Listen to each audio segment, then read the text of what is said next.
भगवान जानकी जी और लक्ष्मण जी माँ गंगा का पूजन किए और भगवान यहाँ से बंधुओं माताओं तीर्थराज प्रयाग ज्ञान कर्म और भक्ति की त्रिवेणी जहाँ पर बहती है। ये गंगा यमुना सरस्वती क्या है? ये ज्ञान की कर्म की भक्ति की त्रिवेणी है।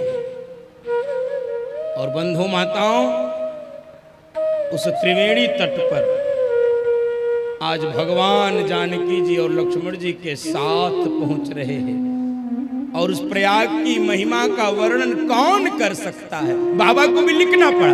हो कहीं सा कहीं प्रयाग प्रभाओ, हो कहीं सा कहीं प्रयाग प्रभाओ, कलुष पुंज पुंजर मृगराओ, कलुष पुंज पुंजर मृगराओ। हो कैसा कहीं प्रयाग प्रभाओ, हो कैसा कहीं प्रयाग प्रभाओ, कलुष पुंज कुंजर मृगराओ। भरद्वाज मुनि बसहि प्रयागा, भरद्वाज मुनि बसहि प्रयागा। नहीं राम पद अति अनुरागा, नहीं राम पद अति अनुरागा। और तीर्थराज प्रयाग में भगवान पहुंचे हैं। बंधु माताओं भरद्वाज ऋषि की वो तपोस्थली है और वो कोई सामान्य साधु नहीं है। ज्ञान के कर्म के भक्ति के त्रिवेणी पर बैठा हुआ साधु है भरद्वाज ऋषि। और ऐसे ही संतों की प्रेरणा से उसी गंगा यमुना त्रिवेणी के तट पर बंधु माताओं भैया जी का दाल भात का वह सेवा कार्य प्रारंभ हुआ। मैंने कल आप सबसे निवेदन किया था कि परमात्मा ने जो कुछ सामर्थ्य दिया है, जो भी, मैं ये नहीं कहता हूं आपको इतना ही देना है, इतना ही करना ही नहीं, ये तो अपराध हो जाएगा। लेकिन जो भी सामर्थ्य दिया है उसका अंश मात्र ही सही, कुछ भी हिस्सा सही, लेकिन उस भूखी मानवता की सेवा के लिए लगना चाहिए। जैसे बंधु माता और राम जन्मभूमि पर भव्य मंदिर निर्माण का कार्य प्रारंभ हो चुका है। उस भव्य मंदिर निर्माण के लिए देश के 10-20 उद्योगपति ही पर्याप्त थे, उस मंदिर को बनवा सकते थे। लेकिन नहीं, देश के प्रत्येक हिंदू का, प्रत्येक सनातन धर्मी का, प्रत्येक राम से प्रेम करने वाले व्यक्ति का उसमें अंश पहुंचना चाहिए। जैसे रामायण काल में राम सेतु को बांधने के लिए गिलहरी भी अपनी भूमिका दे रही थी, तो वैसे ही हमारा भी गिलहरी के भांत ही सहयोग पहुंचना चाहिए, लेकिन पहुंचना जरूर चाहिए, ये हम सबका प्रयास है। इसलिए मैंने कल आपको लिफाफा दिया था, लोग लेकर आए हैं। जो लाए हाथ उठा, लिफाफा जो लाए हैं, अरे वाह क्या बात। जो लाए हैं तो जब मैं कहूंगा कार्यकर्ता आपके बीच में जाएंगे तब उनको देना, और जो नहीं लाए हैं वो अपना बिना लिफाफे के उसमें अंशदान डाल, ये मान के दे देना कि भाई हमको दक्षिणा दे रहे हो। कथा तो दक्षिणा दे के सुनी जाती ना, तो मैं मान लूंगा कि वो दक्षिणा जो आपने हमको दी है वो भैया जी के दाल भात के सेवा प्रकल्प में लगेगी, किसी भूखे का पेट भरेगा उस दक्षिणा से, ये मान कर आप दे देना बंधु।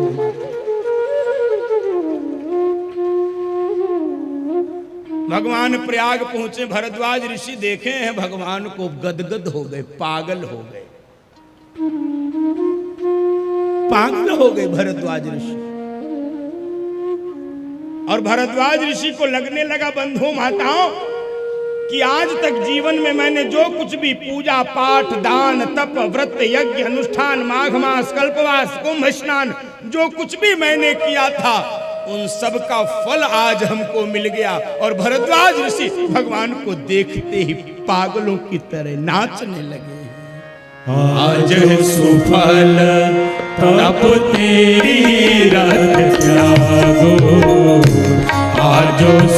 सुफल तप तीरथ त्यागो आजु सुफल जप जोग विरागो आजु सुफल जप जोग विरागो सफल सकल शुभ साधन साजो सफल सकल शुभ साधन साजो राम तुम्हारी अवलोकन आजो आजो सुफल तप तीरथ त्यागो आजो सुफल जप जोग विरागो आजो सुफल तप तीरथ त्यागो तप तीरथ त्यागो तप तीरथ त्यागो। भरद्वाज ऋषि प्रसन्न होकर नाचने लगे। बंधु माताओं, आपके जीवन में जो कुछ भी पूजा पाठ दान तप व्रत यज्ञ अनुष्ठान कथा प्रवचन सत्संग जो कुछ भी हो रहा है, उसका फल क्या है, उसकी परिणति क्या है, उसका परिणाम क्या है, उसका लक्ष्य क्या है, उसका उद्देश्य क्या है। तो भरद्वाज ऋषि ने इसको प्रस्तुत किया है। राम तुम ही अवलोकत आजू, राम तुम्हारा दर्शन हो गया, जीवन की साधना सफल हो गई, जीवन की तपश्चर्या सफल हो गई।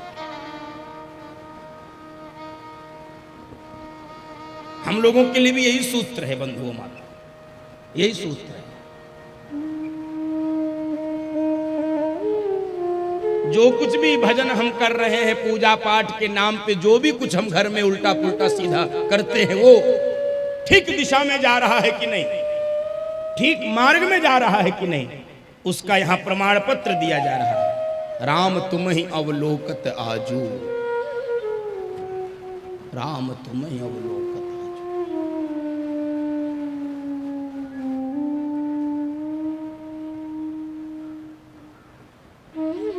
भगवान भरद्वाज ऋषि से पूछे, प्रभु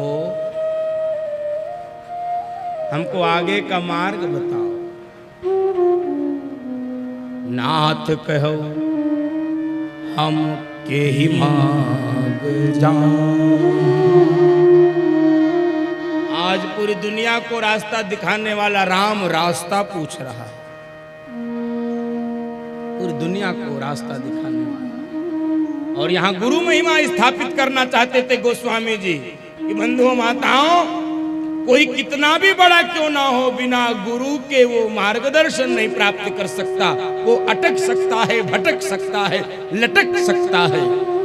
इसलिए भगवान स्वयं मार्ग पूछ रहे हैं। आप बताइए प्रभु, आगे हम किस मार्ग से जाएं? और यही गुरु महिमा है, यही गुरु महिमा है।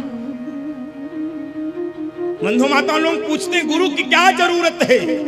एक जैन संत ने बड़ा सुंदर परिभाषा दिया है, जिसका कोई गुरु नहीं उसका जीवन शुरू नहीं। जीवन की शुरुआत किसी गुरु की कृपा से, आशीर्वाद से। और उदाहरण दिया है पतंग और पतंगे का, दोनों में अक्षर समान है, पतंग और पतंगा।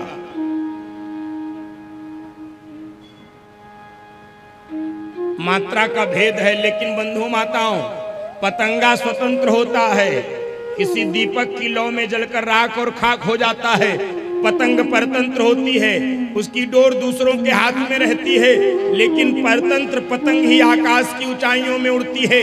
इसलिए बंधु माताओं, आपके भी जीवन रूपी पतंग की डोर किसी योग्य सदगुरु के हाथ में होनी चाहिए, ताकि आपको वो उड़ाता रहे, आकाश की आसमान की ऊंचाइयों तक आपको पहुंचाता है।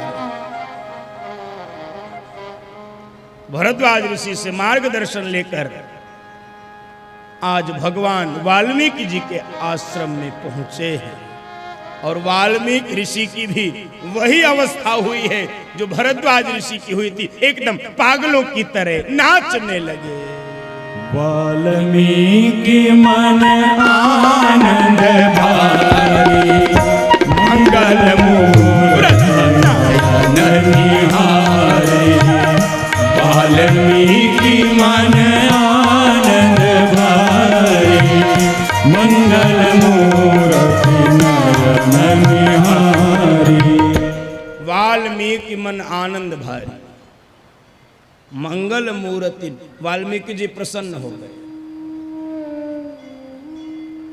वाल्मीकि जी प्रसन्न हो गए।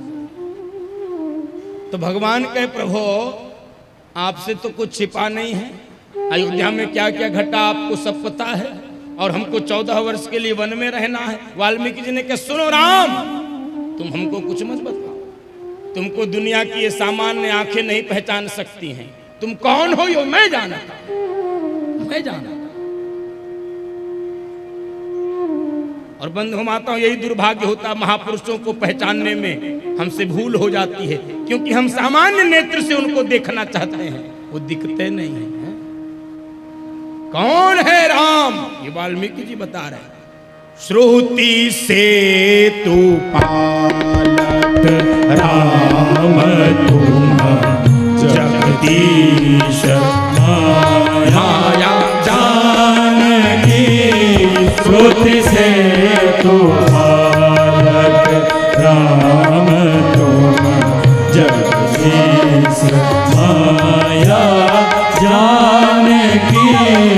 जो सृजति जगो पालती हरती रूप पाई कृपा निधान की।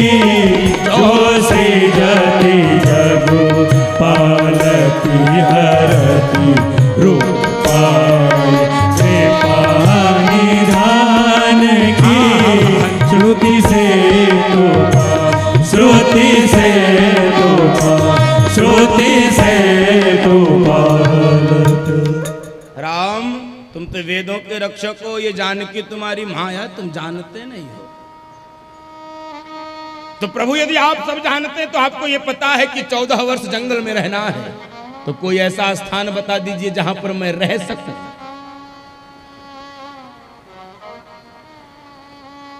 किस स्थान पे मैं रहूं? बंधुओं माताओं, 14 स्थान वाल्मीकि जी ने बताए हैं, 14 स्थान। और ये 14 स्थान शरीर के भीतर हैं, बाहर नहीं हैं। ये शरीर के भीतर हैं। 5 ज्ञानेंद्रियां, 5 कर्मेंद्रियां, अंतःकरण, चतुष्टय, मन, बुद्धि, चित्त, अहंकार, यही 14 स्थान हैं जहां पर परमात्मा रहते हैं। सब सुनाना तो कठिन हो जाएगा, सूत्र रूप में मैं आपको देता हूं। भगवान कहां रहते हैं? जिनके श्रावण समुद्र समान।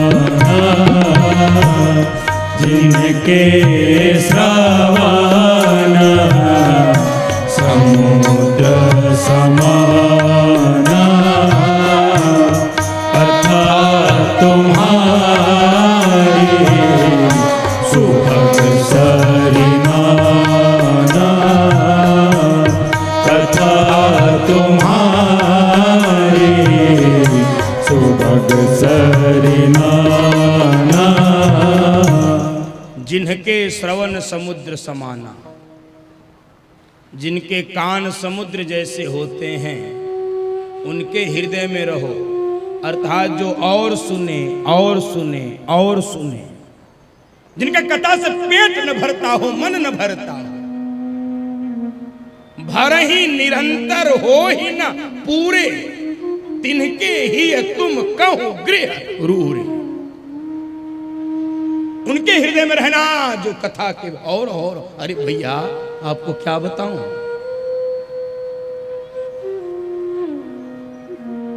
भगवान स्वयं इस कथा को सुनने के लिए फूट फूट कर रोते थे।